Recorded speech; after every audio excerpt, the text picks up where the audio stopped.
오늘 하나님께서 우리에게 주시는 말씀은 우리가 너무나 잘 알고 있는 말씀, 요한복음 3장 16절의 말씀입니다. 요한복음 3장 16절의 말씀, 우리 함께 읽고 말씀을 나누도록 하겠습니다. 말씀 찾으신 분들은 다 자리에 일어나셔서 요한복음 3장 16절 한 절의 말씀을 우리 목소리를 합해서, 우리가 대부분 개역 한글이나 개역 개정 번역이 익숙할 텐데요, 오늘은 새번역, 우리 교회는 새번역으로 말씀을 보기 때문에 새번역 성경으로 한 목소리를 읽어보도록 하겠습니다. 함께 읽습니다. 시작.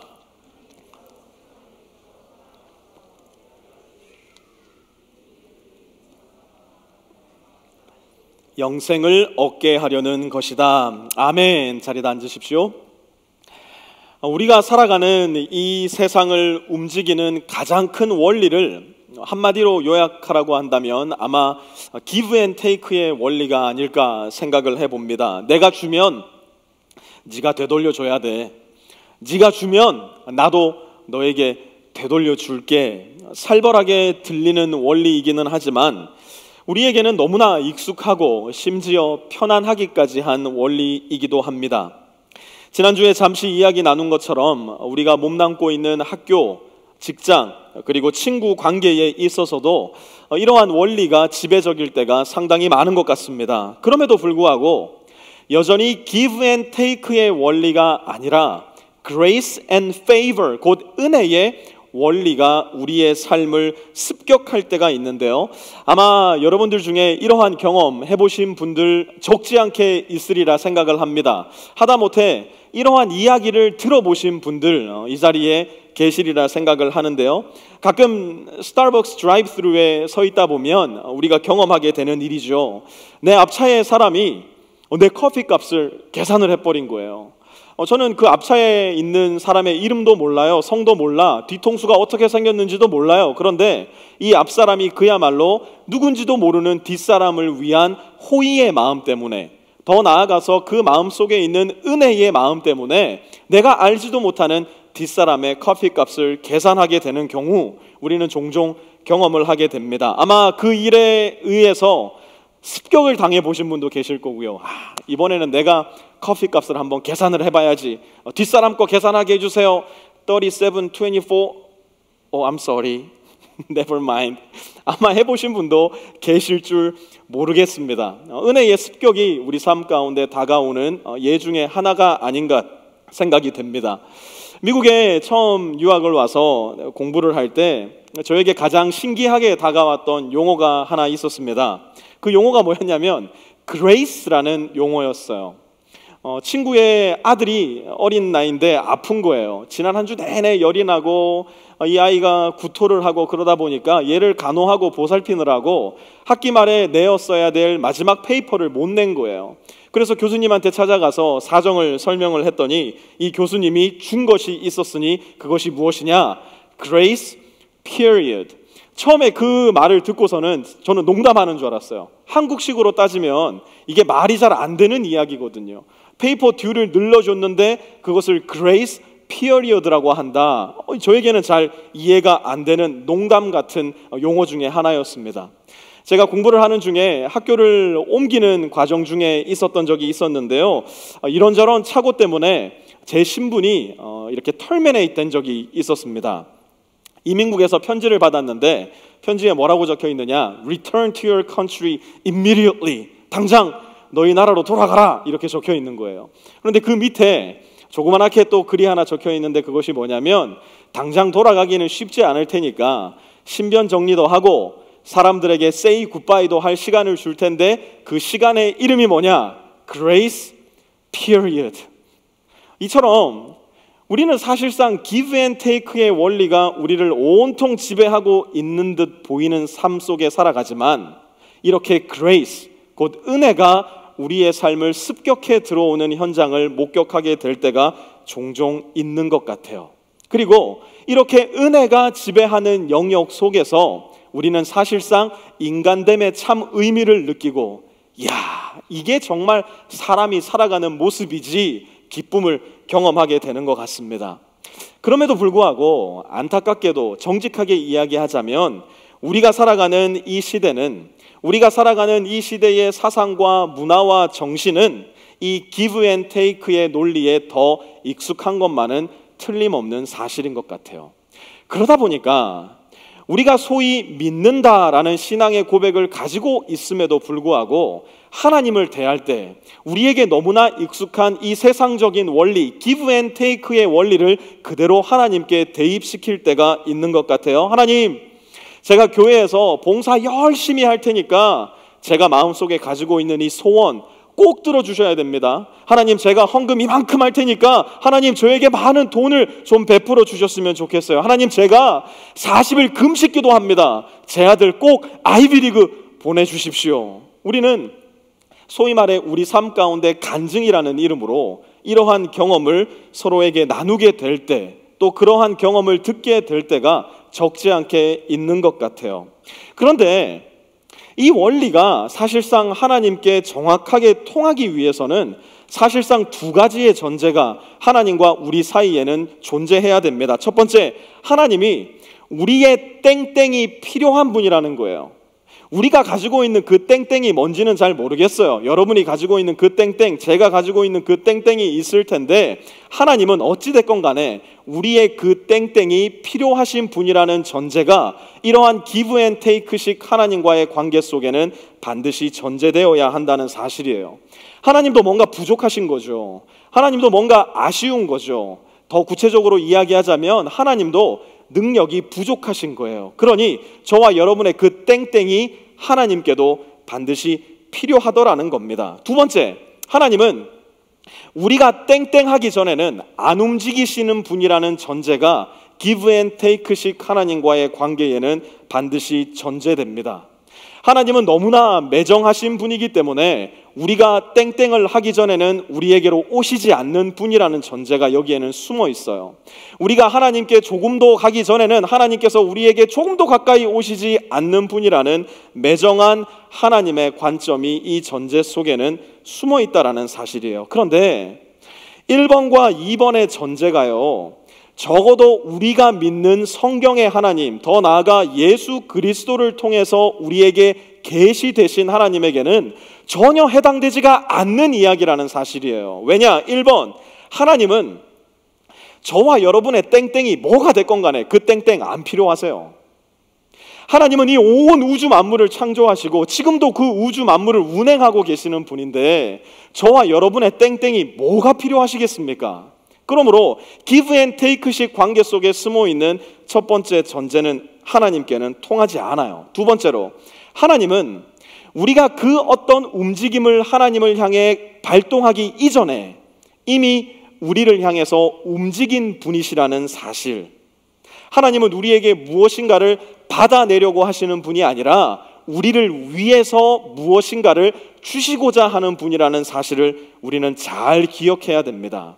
하나님은 우리로부터 무엇인가를 얻어내려 하시는 분이 아니라 우리에게 가장 소중하고 가장 귀한 것을 주기 위해 이미 우리를 향해 오신 분이라는 사실, 우리는 잘 기억해야만 할 겁니다. 그렇다면 하나님께서 우리를 위해서 가장 주시고자 하는 그것은 무엇일까? 에베소서 2장 8절에서 9절은 이렇게 말씀해요. 여러분은 믿음을 통하여 은혜로 구원을 얻었습니다. 이것은 여러분에게서 난 것이 아니요 하나님의 선물입니다. 행위에서 난 것이 아닙니다. 그러므로 아무도 자랑할 수 없습니다. 이 말씀은요, 하나님께서 저와 여러분을 바라보시는 관점을 있는 그대로 분명하게 보여주십니다. 하나님은 우리를 give and take의 원리로 바라보시는 것이 아니라 grace and favor, 은혜의 관점으로 바라보세요. 이것은 곧 저와 여러분의 구원이 우리의 행위나 우리의 업적, 우리의 노력에 다 기반한 것이 아니라 전적으로 하나님의 선택과 결정, 또한 하나님의 은혜와 호의의 기초를 두고 있다는 사실을 보여주는 것이에요. 많은 그리스도인들이 이 지점에서 혼란을 겪어요. 많은 그리스도인들이 이 지점에서 방황을 합니다. 왜 그런 줄 아십니까? 아까 서두에서 언급했듯이 우리는 grace and favor의 원리가 아니라 give and take의 원리에 훨씬 더 익숙해진 채로 이 세상을 살아가고, 심지어 하나님을 믿을 때에도 그러한 원리로서 하나님과의 관계를 정의할 때가 많기 때문이에요. 제 아무리 하나님이라고 하더라도 제 아무리 그 하나님이 좋은 분이라고 하더라도 무조건적으로 나를 받아주시고 무조건적으로 나에게 은혜를 베푸신다? 그런 논리는 1번, 일단 이해가 안 돼요. 2번, 나도 그게 마음에 들지가 않아요. 나도 싫은 거예요. 왜 그런 줄 아십니까? 만약 그러한 무조건적 은혜가 존재한다면 그것은 곧 내 인생을 굳게 움켜쥐고 내 삶의 존재 방식, 곧 하나님 제가 이거 해드릴 테니까 하나님도 저한테 이거 해주셔야 됩니다 라고 할 수 있는 근거가 완전하게 사라져버리기 때문에 그래요. 잘 한번 들어보시기 바랍니다. 은혜의 습격이 이루어지는 곳은요, 저와 여러분이 전적으로 무력해지는 장소예요. 내가 아무것도 할 수 없는 장소가 바로 하나님의 은혜의 습격이 가해지는 장소라는 사실이에요. 우리가 하나님의 은혜를 인정한다면 그것은 곧 하나님의 개입 없이는 우리의 구원 역시 존재할 수 없다라는 사실을 인정하는 것입니다. 이 이야기는 내 자신이 하나님을 멀리 떠나 있었던 죄인이며 하나님이 나를 받아주시지 않는 한 결코 내 스스로 하나님과의 관계를 회복할 수 없음을 인정하고 믿음으로 그 사실을 받아들이는 거예요. 이러한 사람은 은혜의 습격을 경험하게 되었을 때 하나님을 주님으로서 인정합니다. 다시 한번 잘 들어보세요. 이러한 사람들은 하나님의 은혜의 습격이 그 삶 가운데 찾아올 때에 하나님을 주님으로 인정합니다. 하나님은 아무런 자격 없는 나에게 은혜의 습격을 가하셨고 그 은혜만으로 나는 구원받았기 때문에 이제 하나님은 나의 마스터, 곧 주인이 되시는 거예요. 내 입장에서는 그 망가져버린 관계를 회복시킬 수 있는 옵션이 단 하나도 손에 남아있지 않기 때문에 나를 구원하신 하나님은 전적으로 나의 주인이 되시는 거죠. 그러나 여전히 이 은혜의 습격을 거부하는 사람들이 있어요.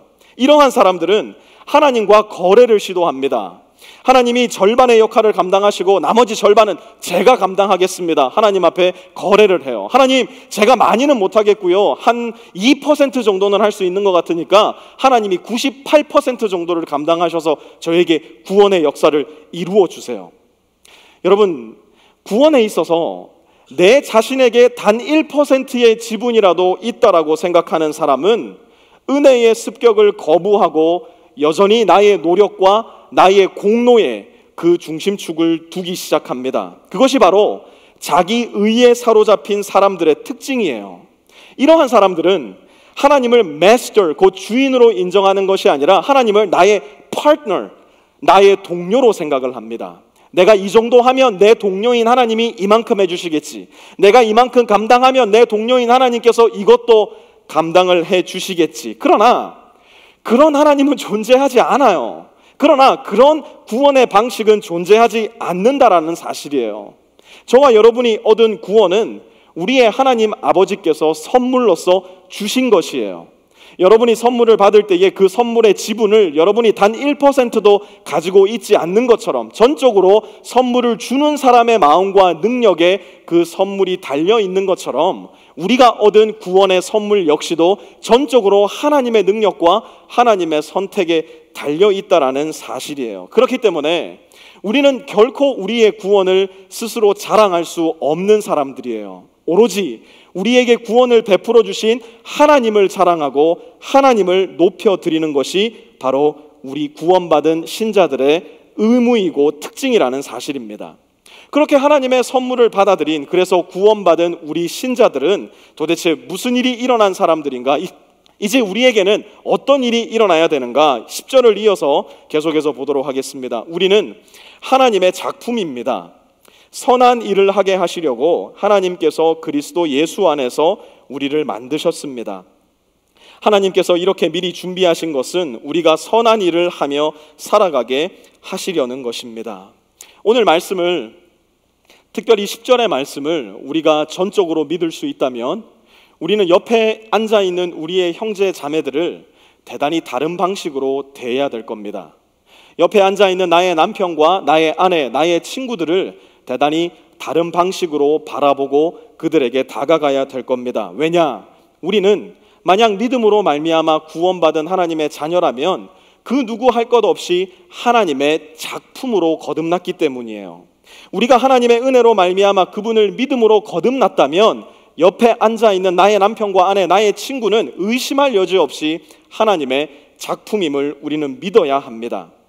우리가 서로를 향해서, 특별히 믿음의 동료가 된 우리의 형제와 자매를 향해서 미움을 가지고 있는 것이 왜 위험한가? 우리가 믿음의 지체를 향해서 험담하고 그들을 헐뜯는 것이 왜 그렇게 하나님 앞에서 어리석고 그야말로 구역질 나는 일까지 되는 것인가? 한번 잘 들어보세요. 여러분이 음악을 하는 분이라고 한번 생각을 해봅시다. 어느 날 어떤 사람이 여러분을 데리고 작은 방에 데리고 들어갑니다. 굉장히 뛰어난 스테레오가 준비되어 있는 방이었어요.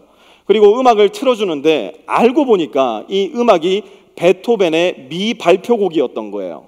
이 음악을 다 듣고 나서 이 음악을 들려준 사람이 여러분에게 묻습니다. 이 음악에 대해서 어떻게 생각하십니까? 그때 여러분이 얘기를 하죠. 이 음악은 가만히 들어보니까 굉장히 수준이 낮은 음악인 것 같은데요.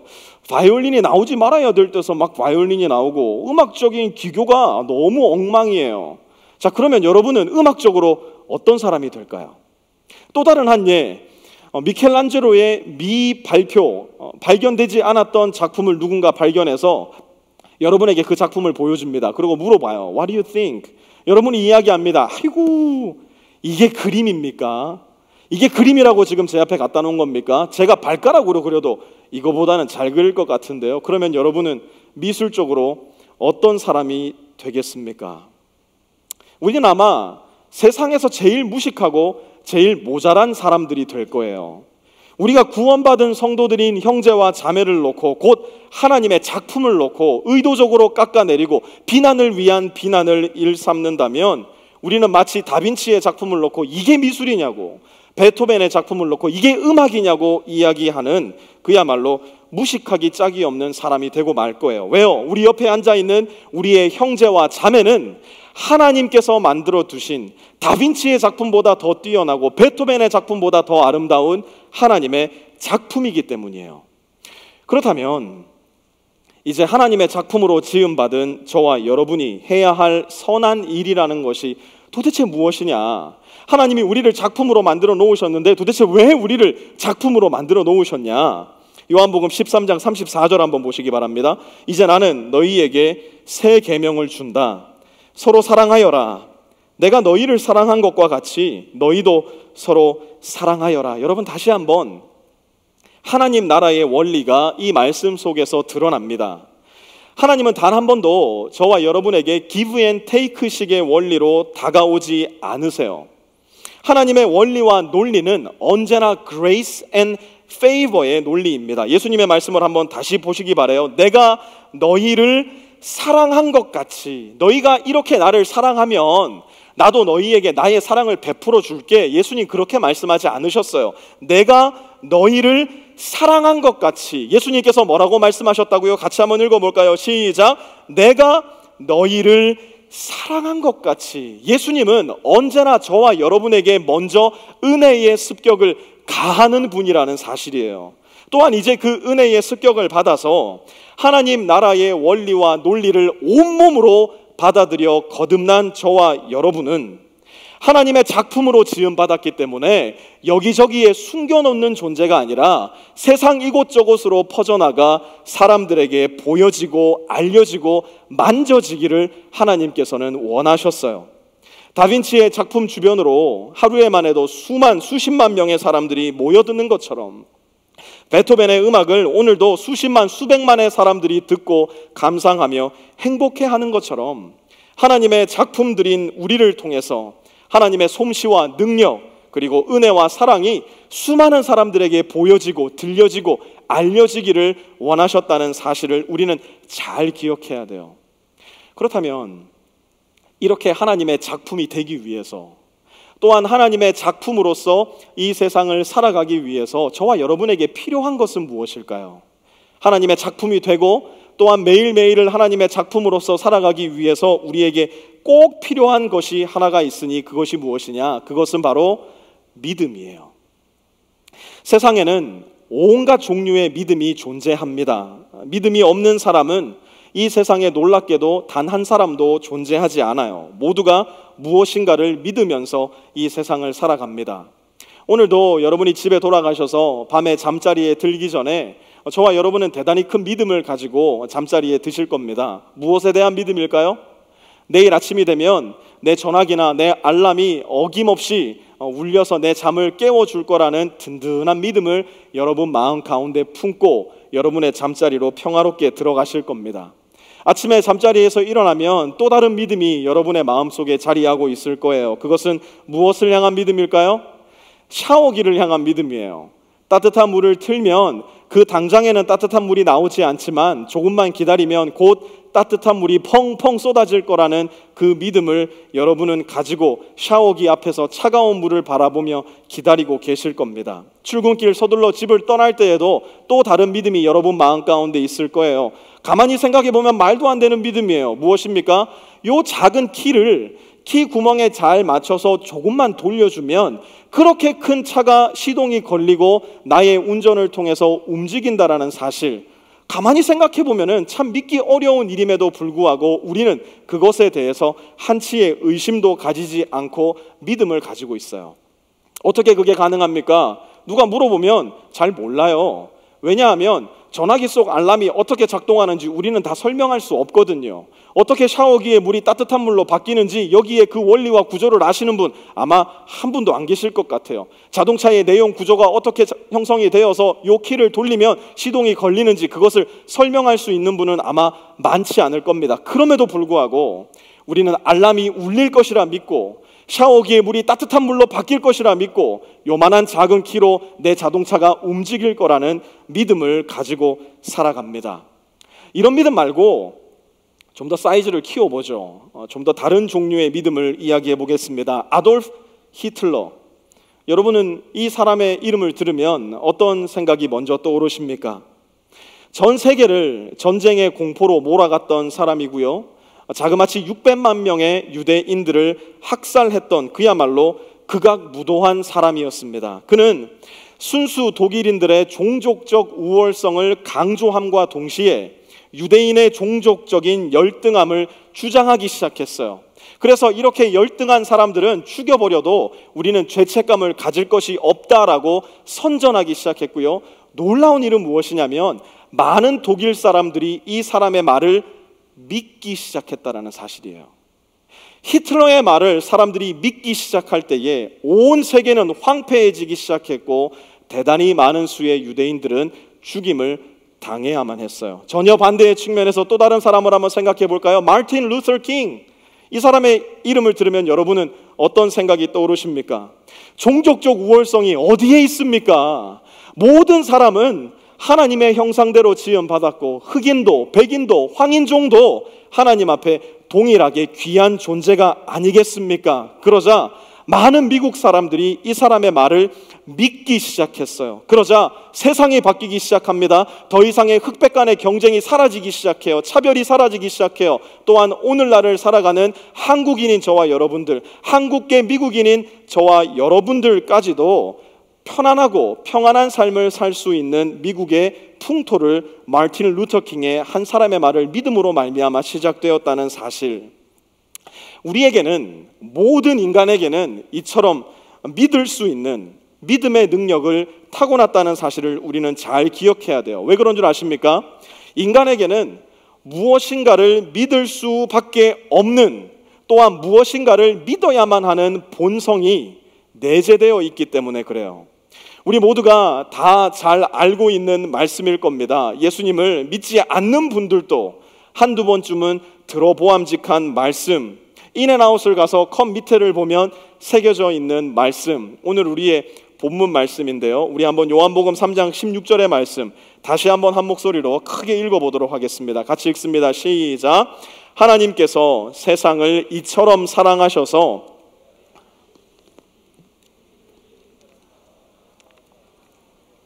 영생을 얻게 하려는 것이다. 여러분, 이 말씀 솔직히 참 익숙한 말씀 아닙니까? 이 말씀 이 자리에 암송하실 수 있는 분들이 제가 생각할 때는 어림잡아 한 70%는 되지 않을까 생각을 합니다. 그런데 이 말씀의 배경이 무엇인지에 대해서는 사실 모르시는 분들도 이 자리에 많이 계실 거예요. 니고데모라는 그 당시 사내들인 공의의 의원, 오늘날로 치자면 국회의원이 한밤중에 아무도 보지 않는 그 시간에 예수님을 찾아갑니다. 그 당시 다른 현직 국회의원들이 예수님을 향해서 날선 비판을 일삼고 있었기 때문에 아마 밝은 대낮에 예수님을 찾아가기에는 조금 부담이 있었던 것 같아요. 그래서 아무도 모르게 한밤중에 예수님을 찾아갑니다. 그리고 그의 마음 가운데에 평생 동안 풀리지 않던 질문, 너무너무 궁금한데 누구에게 물어볼 수 없었던 질문을 예수님께 던져놓습니다. 그 질문은 무엇인가? 어떻게 하면 내가 하나님 나라 곧 천국에 들어갈 수 있습니까? 예수님 앞에 이 질문을 던져놓습니다. 그러자 예수님은 희한한 말씀을 하세요. 그 누구도 상상해보지 않은 말씀, 요한복음 3장 3절입니다. 내가 진정으로 너에게 말한다. 누구든지 다시 나지 않으면 하나님 나라를 볼 수 없다. 예수님이 뭐라고 말씀하셨다고요? 누구든지 어떻게 하지 않으면요? 다시 나지 않으면. 여러분이 니고데모라면 이 말씀을 듣고 여러분은 예수님께 뭐라고 반응을 하시겠습니까? 만약에 제가 이 자리에 있었다면, 또 이 말씀을 처음으로 들었다면 저는 예수님에게 이렇게 반응했을 것 같아요. What? 뭐라고요, 예수님? 아마 좀 덜 배우고 무식하기 때문에 이렇게 대답할지 모르겠지만 니고데모는 상당히 교육을 많이 받았던 사람이었기 때문에 저와는 다른 반응을 합니다. 재차 질문을 던지는데요, 그의 질문을 보세요. 사람이 늙었는데 그가 어떻게 태어날 수 있겠습니까? 어머니 뱃속에 다시 들어갔다가 태어날 수야 없지 않습니까? 니고데모의 질문을 한마디로 요약하면 이겁니다. What? 뭐라고요, 예수님? 지금 니고데모도 사실상 똑같이 반응을 하고 있는 겁니다. 엄마 뱃속에 다시 들어가라고요? 엄마 뱃속에 다시 들어가서 태어나라는 말씀입니까? 지금 니고데모는 묻고 있는 겁니다. 그러자 예수님이 니고데모를 무시하지 않고 부연 설명을 해주십니다. 내가 진정으로 너에게 말한다. 누구든지 물과 성령으로 나지 아니하면 하나님 나라에 들어갈 수 없다. 새롭게 태어나는 것의 키는 엄마 뱃속으로 어거지로 다시 들어갔다가 나오는 것이 아니라 예수님의 말씀에 의하면 물과 성령으로 거듭나는 것이래요. 이것도 무슨 말인가? 머리를 극적일 수밖에 없었던 니고데모를 위해서, 또 이 말씀을 처음으로 들었다면 머리를 극적일 수밖에 없는 저와 여러분을 위해서 예수님은 비유로서 이 말씀을 설명해 주세요. 바람은 불고 싶은 대로 분다. 너는 그 소리는 듣지만 어디에서 와서 어디로 가는지는 모른다. 성령으로 태어난 사람은 이와 같다. 여러분, 산들산들 부는 실바람은요, 우리 예쁜 아가들의 밤톨 같은 머리털을 부드럽게 휘날리는 것을 우리가 보게 됩니다. 이제 곧 불어올, 느껴질 듯 말 듯 우리의 볼을 간지럽히는 이 봄바람은요, 우리의 얼굴을, 또 우리의 마음을 너무 기분 좋게 만져줄 거예요. 그런가 하면 세차게 부는 겨울 칼바람은요, 정말 우리의 온 몸을 웅크리게 만들 정도로, 그래서 버티지 않으면 우리를 날려버릴 정도로 세차게 불어오기도 하고요. 쏟아지는 장대비와 함께 불어오는 비바람은 집 앞 나무를 쓰러뜨려 버릴 정도로 매섭게 불어오기도 합니다. 그런데 여러분, 재밌는 사실은요, 그 바람 자체는 우리 눈에 안 보인다는 사실이에요. 아무리 바람이 세차게 불어도, 아무리 바람이 예쁘게 불어와도 그 바람 자체는 우리 눈에 보이지 않아요. 그저 우리 예쁜 아가의 머리칼을 휘날리고 우리의 몸과 마음을 느낌으로 받아들이게 만들고, 때로는 집 앞 나뭇가지를 흔드는 모습으로 우리는 눈에 보이지 않지만 여전히 존재하는 바람을 믿게 되죠. 하나님의 은혜도 마찬가지라는 겁니다. 예수님이라는 존재에 대해서 아마 이 자리에 계신 대부분의 분들은 살면서 수도 없이 들어왔을 겁니다. 예수께서 인간의 죄를 위해 이 세상에 오셔서 십자가에 못 박혀 죽으셨다는 이야기 적어도 한 번쯤은 다 들어보셨을 겁니다. 예수께서 그 죽음에 머물러 계시지 않고 죽은 지 사흘 만에 무덤을 열고 다시 부활하셨다는 말도 안 되는 소식 역시 아마 여러분들은 한 번 정도는 들어서 잘 알고 계실 겁니다. 그렇게 다시 부활하셔서 하늘에 오르신 예수님은 언젠가 다시 이 땅에 오실 터인데, 이 세상에 오시기 전 예수 그리스도의 영인 성령을 신자들에게 보내주셔서 그분을 믿고 따르는 사람들과 함께 하신다는 소식 역시 이미 들어서 알고 계신 분들 이 자리에 계시리라 생각을 합니다. 문제는 무엇인가? 이러한 예수에 대한 소식, 곧 복음을 들었음에도 불구하고 예수가 안 믿어진다는 사실이에요. 예수를 듣긴 들었어요. 예수가 무엇을 하셨는지도 들었어요. 예수가 얼마나 놀라우신 분인지도 분명히 들었어요. 그러나 그것이 안 믿어져요. 그 오래전 고대의 인물에 대해 믿음을 갖느니 차라리 그냥 내 젊은 두 주먹 불끈 쥐고 내 지식을 붙잡고 내 능력으로 사는 것이 훨씬 더 이롭지 않겠는가라는 지극히 이성적인 생각이 내 마음을 지배할 때가 있어요. 그런데 여러분, 어느 날 아마 이 경험을 여기 앉아 계신 많은 분들이 하셨을 거예요. 그렇게 예수님이 믿어지지 않았는데 어느 날 마치 바람이 우리 집 창문을 때려서 무슨 일인가 하고 창밖을 내다보게 되는 것처럼 어느 날 산들산들 봄바람이 우리 아가의 예쁜 속눈썹을 어루만지는 것처럼 어느 날 하나님의 은혜가 내 마음을 어루만지실 때가 있어요. 어느 날 하나님의 은혜의 습격이 여러분들 마음에 가해져서 이전에 전혀 믿기지 않던 예수 그리스도에 대한 복된 소식, 곧 복음이 우리의 마음에 느닷없이 밀고 들어오게 되는 경우가 있을 거예요. 도저히 믿어지지 않던 저 이야기들, 예수께서 나를 위해 죽으셨고 부활하셨다는 그 복음의 소식이, 그 하나님의 스토리가, 그 예수 그리스도의 존재가 느닷없이 내 마음에 믿어져 버리는 거예요. 내 마음에 받아들여지고 내 존재 속으로 예수님이 밀고 들어와 버리시는 거예요. 은혜의 습격이 저와 여러분의 삶 가운데 일어나게 된 것이죠. 그때 우리가 해야 할 일이 무엇이냐? 그렇게 은혜의 습격이 느닷없이 내 마음을 어루만질 때 우리가 해야 될 일이 무엇이냐? 다시 한번 요한복음 3장 16절 보시기 바랍니다. 하나님께서 세상을 이처럼 사랑하셔서 외아들을 주셨으니, 같이 읽습니다. 시작. 이는 그를 믿는 사람마다 멸망하지 않고 영생을 얻게 하려는 것이다. 여러분, 하나님은 우리 중 그 누구도 멸망하기를 원하지 않으세요. 이 세상에 있는 그 어떤 사람도 하나님께서는 멸망에 빠지기를 결단코 원치 않으세요. 그래서 하나님께서는 그분의 본체 대신 예수 그리스도, 곧 그분의 독생자 예수를 이 세상에 보내셨고, 저와 여러분의 죄짐을 그분에게 씌우심으로 말미암아 십자가의 죽임을 당하게 하신 거예요. 그리고 그분은 죽음에 머물러 계시지 않고 다시 부활하셔서 오늘도 여기 앉아있는 누군가의 마음 가운데 은혜의 습격을 가하고 계실지도 모르겠어요. 그리고 그분은 오늘도 우리의 예배 시간을 통해서 저와 여러분에게 물으실 거예요. 나는 부활이요 생명이니 나를 믿는 자는 죽어도 살겠고 살아서 믿는 자는 영원히 죽지 않을 것이다.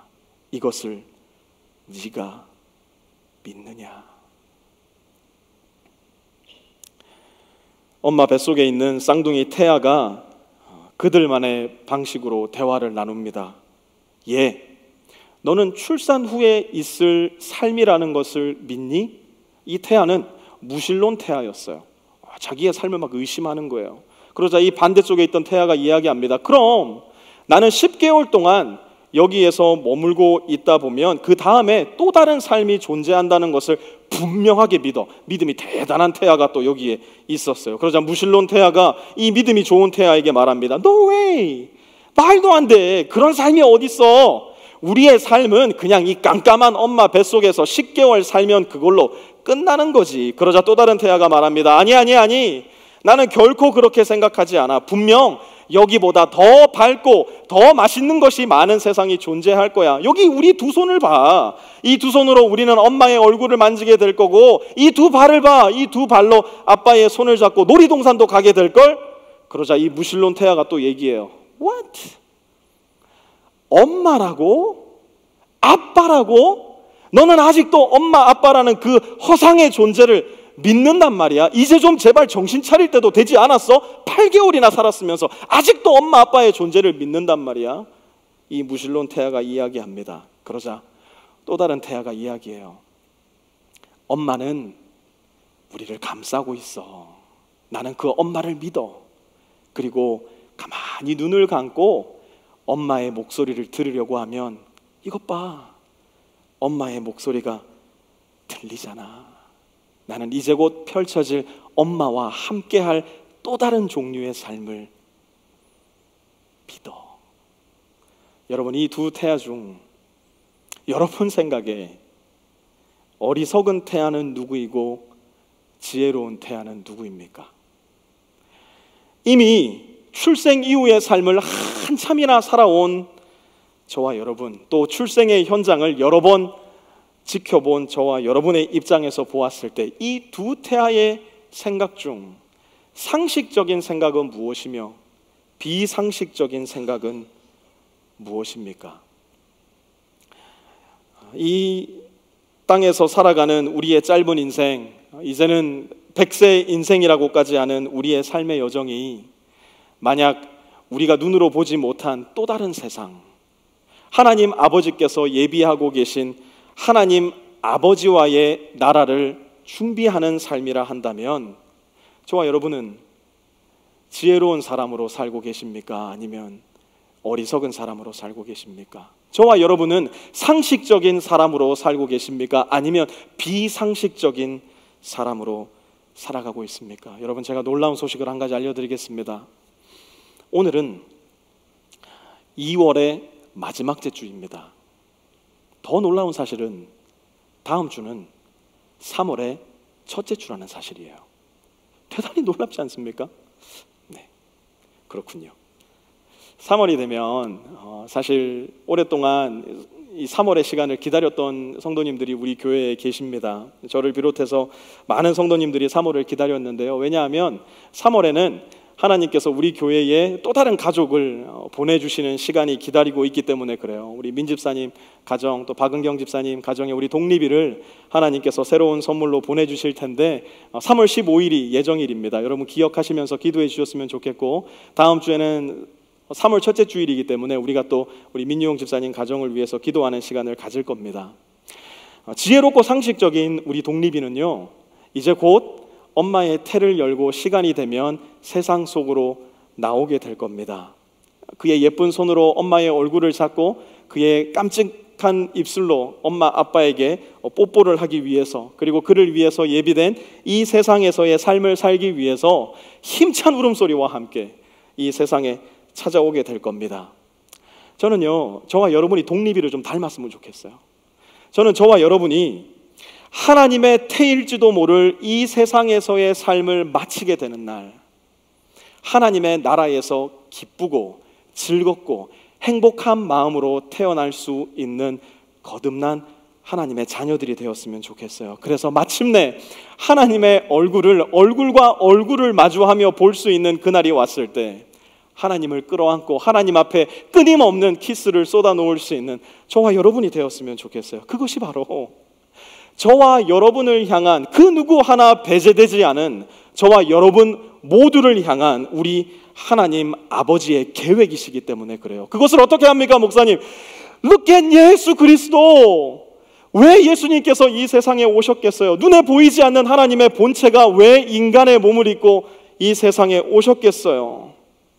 바로 저와 여러분을 하나님의 품으로 이끄시기 위해, 바로 저와 여러분을 존재하고 있는, 실제하고 있는, 그 누구도 부인할 수 없을 만큼 명백히 거기에 있는 하나님 나라로 이끄시기 위한 하나님의 선물이라는 것, 우리는 잘 기억했으면 좋겠어요. 그것을 믿음으로, 우리 주 예수 그리스도를 믿음으로 말미암아 우리 마음 가운데 받아들임으로 인해서 영원한 생명을 이 땅을 살면서 이미 준비하는 믿음의 스타팅 포인트, 우리 믿음의 시작점을 잘 다져 놓을 수 있는 저와 여러분이 되었으면 좋겠어요.